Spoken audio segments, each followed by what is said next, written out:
11 minutes to 8. A midwife whose conduct has been termed disgraceful by the Health and Disability Commissioner is continuing to work and her identity is secret.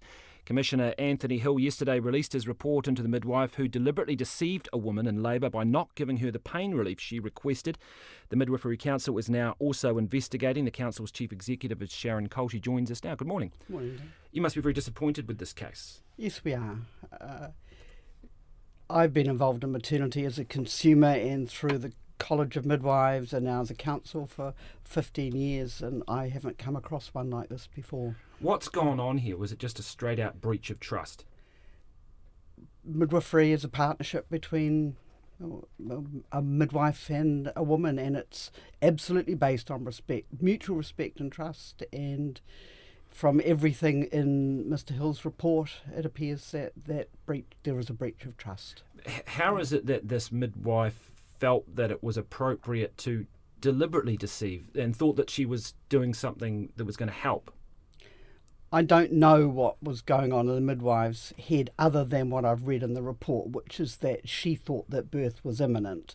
We know that if you give pethidine very close to birth, it does affect babies' breathing. However, rather than making some decision that she would deceive by giving saline, she had other options, which certainly included discussing those options with the woman. Right, so there are instances where someone giving labour may want painkillers, but it's not appropriate. Yes, because in transition, that's very often, it's the peak of labour and it can be very overwhelming for a woman. But in this case, the midwife had concern. She'd called for an obstetric opinion, and the obstetrician agreed with the midwife that the baby was spine to spine, so a posterior presentation, and those are quite difficult in terms of the amount of pain that generates. So it was probably likely to be a slower labour at that point anyway. And have you ever heard of a case where someone was given saline to sort of as a placebo? I have never heard of that, no. So given that, why is this woman still practising? Well, we work, as does the Health and Disability Commissioner, under an Act, and there are processes laid down in that Act. There are natural justice. She is now going through a whole process through the Health and Disability Commissioner. He's referred to the Director of Proceedings, and he said it's absolutely a possibility that she'll be referred to the tribunal. And for any health practitioner, that is the most serious thing that can happen, because they can take away your livelihood. They can stop you practising. We can't do that. Does the midwife in question recognise that they had made a big mistake here? From what I've read in her response to the notification which was sent to her for her response, she accepts that what she did was not right. And does that give you some confidence that at least she recognises that this was not the way to have dealt with the situation? I believe that it does, and I also believe that the public could be assured that she would not do such a thing again. And while she continues to practice, she will be very, very careful to adhere to the Code of Rights. And will she be supervised? She may be. That could come as a result of our process. Our process now is to look at, does this raise other competence issues? Because that's the jurisdiction of the council, not the Health and Disability Commissioner. And one of the things we would look at is her practice generally. We don't look at the case, the HTC does that. And do we see instances of her processes around obtaining informed consent? Are they robust? Are they as they should be? And if they're not, then the council would take steps, and that might include supervision.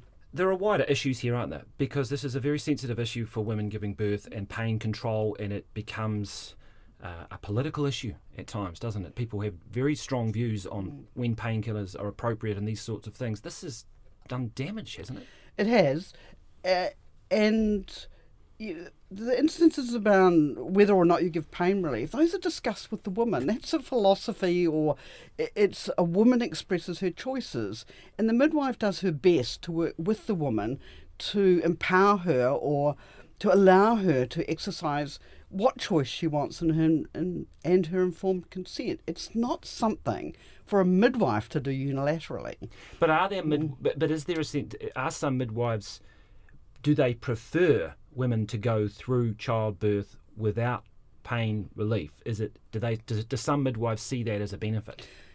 Well, it is a benefit in terms of every drug that you give, from paracetamol, the most innocuous drug, has an effect on the system. And if you can not need pain relief in terms of drugs during labour, that can be a good thing. But at a certain point, the labour isn't progressing well, there's something not right, then the woman, that's why drugs are there. At a point, you need to make a decision that they are needed. But if you're a young mother and you're taking the advice of your midwife, and if the midwife is, of the view that, let's try and get through this without pain relief, then that could create the